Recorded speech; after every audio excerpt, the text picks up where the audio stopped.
मेरे प्यारे देशवासियों, 20 मई को वर्ल्ड बी डे मनाया गया।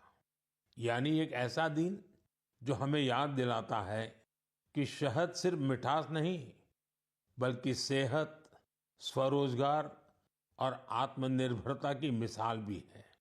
पिछले 11 वर्षों में मधुमक्खी पालन में भारत में एक स्वीट रिवॉल्यूशन हुआ है।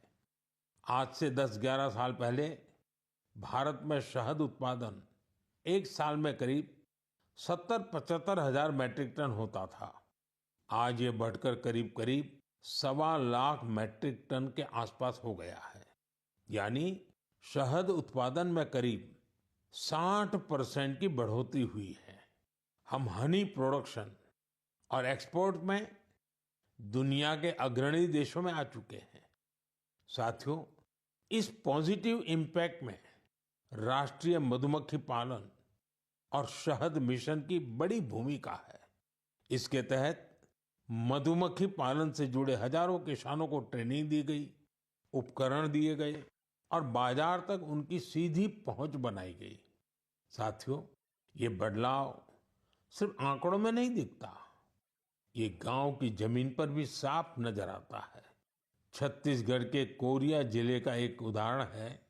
यहाँ आदिवासी किसानों ने सोन हनी नाम से एक शुद्ध जैविक शहद ब्रांड बनाया है। आज वह शहद जैम समेत अनेक ऑनलाइन पोर्टल पर बिक रहा है। यानी गांव की मेहनत अब ग्लोबल हो रही है। इसी तरह उत्तर प्रदेश, गुजरात, जम्मू कश्मीर, पश्चिम बंगाल और अरुणाचल प्रदेश में हजारों महिलाएं और युवा अब हनी उद्यमी बन चुके हैं।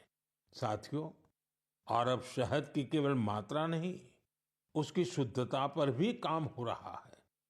कुछ स्टार्टअप अब एआई और डिजिटल टेक्नोलॉजी से शहद की गुणवत्ता को प्रमाणित कर रहे हैं। आप अगली बार जब भी शहद खरीदें तो इन हनी उद्यमियों द्वारा बनाए गए शहद को जरूर आजमाएं। कोशिश करें कि किसी लोकल किसान से, किसी महिला उद्यमी से भी शहद खरीदें, क्योंकि उस हर बूंद में स्वाद ही नहीं, भारत की मेहनत और उम्मीदें घुली होती हैं। शहद की ये मिठास आत्मनिर्भर भारत का स्वाद है। साथियों, जब हम शहद से जुड़े देशों के प्रयासों की बात कर रहे हैं, तो मैं आपको एक और पहल के बारे में बताना चाहता हूँ। ये हमें याद दिलाती है कि हनी बीज की सुरक्षा सिर्फ पर्यावरण की नहीं, हमारी खेती और फ्यूचर जनरेशन की भी जिम्मेदारी है। ये उदाहरण है पुणे शहर का, जहां एक हाउसिंग सोसाइटी में मधुमक्खियों का एक छत्ता हटाया गया। शायद सुरक्षा के कारण या डर की वजह से, लेकिन इस घटना ने किसी को कुछ सोचने पर मजबूर कर दिया।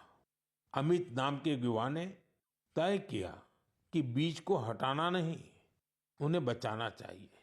उन्होंने खुद सीखा, मधुमक्खियों पर सर्च की और दूसरों को भी जोड़ना शुरू किया।